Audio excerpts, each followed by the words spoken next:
You work with project management. Can you give just an overview of what the heck is project management?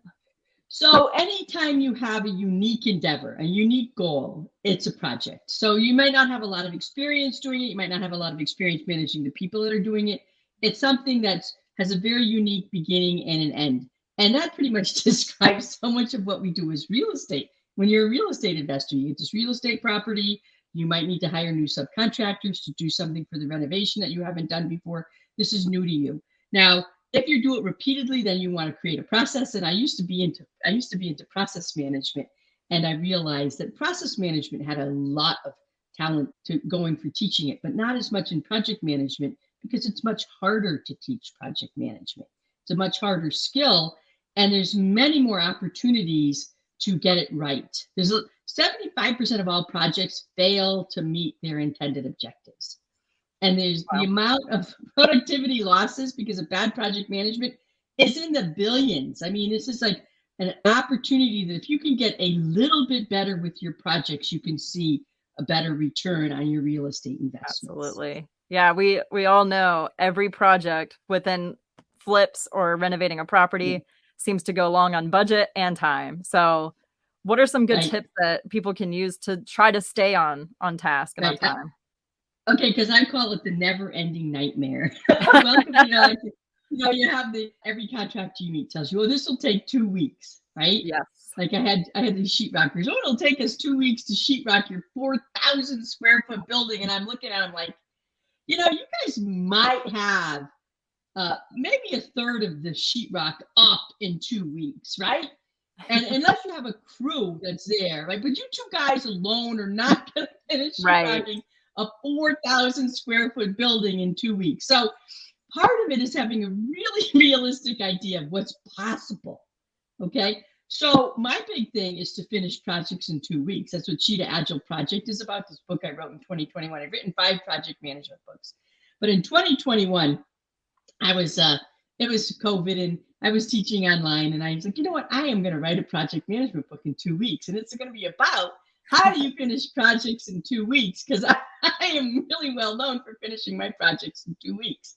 So that's what I did. And I have done a lot of real estate projects. I bought and sold quite a bit of different properties. And I use my 2-week rule, but I don't believe when somebody tells me they're going to be done in 2 weeks. Okay. That's like the first thing is I look into what is involved in this project. What's your experience level? What type of tools do you have? How many people are on your crew before I believe them? So I just had this property, a virtual training center for my company, and I had this painter, and he was the worst at scheduling his time. And he always told me he would be done in 2 weeks. And I looked at him, I said, you are getting 4 window trims done a day. I don't know, when a house with 15 window trims, and then you still have to paint all the doors, how you even, and you keep going to somebody else's job, right? Goodness. And then coming and giving me like 2 hours of your time, how you think you're going to be done in 2 weeks. So I went and found a crew of 4 painters who right now are working on the virtual training center, and actually we'll be done in 3 days. Yeah, that's great. So the 2-week thing is my rule, but I don't believe when other people tell me they're going to be done in 2 weeks. Fair. We learned very fast that sometimes doing the labor ourselves or using that one-man crew costs more in the long run because of the time it takes. And those holding costs stack up so quick. Right. So my other thing about my 2-week rule is my 2-week rule is not the contractor's 2-week rule, is I chunk out my work so it can be done in 2-week increments, but I know what they can do. And I don't let them go work on other people's jobs. Great. So I don't know if you mean the real estate world is rife with these contractors who will chase money. So they ask you for a deposit, which I don't recommend you ever do. You get your own deals with the suppliers, right? You have your own contracts with the supply houses and you pay for the material. And you have milestones that they have to meet X, Y, Z, and you pay every Friday, right? So my requirements are you only working on my job for the next 2 weeks. We all agree what you can get done in 2 weeks. I get to meet your whole crew and talk to them individually about their experience. So I interviewed several different painters for this job. So this guy told me he had a crew of 3 people and that he could get started on my job immediately. I said, well, I'm going to need to meet your other people they came up and I said, so what's your painting experience? One guy said, I worked for my uncle a couple of years ago in high school. And the other guy said, I don't have any experience. I said, oh, next. All right, because don't just interview the contractor. Interview who works for the contractor. That's so true. Too.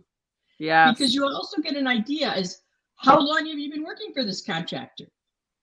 If they haven't been working for the contractor for very long, then that contractor doesn't have good relationships. Yeah, it's really true. So that tells you a lot. So, my first rule is to start right. Right. By starting right is everybody agrees with what done is. So like with my sheetrock, what is done for the 2 weeks is we have all of the sheetrock installed. Okay. I had this project up in Alaska where these guys had put the sheetrock in, but they didn't put the sheetrock in a tiny little bathroom. Like, how are we supposed to get a 4x8 piece of sheetrock in this bathroom after you've already framed it up? Right? So that was my rule for the 2 weeks of the sheetrock for the 4,000 square foot building is we had every single piece of sheetrock installed in the house before we started to mud and tape.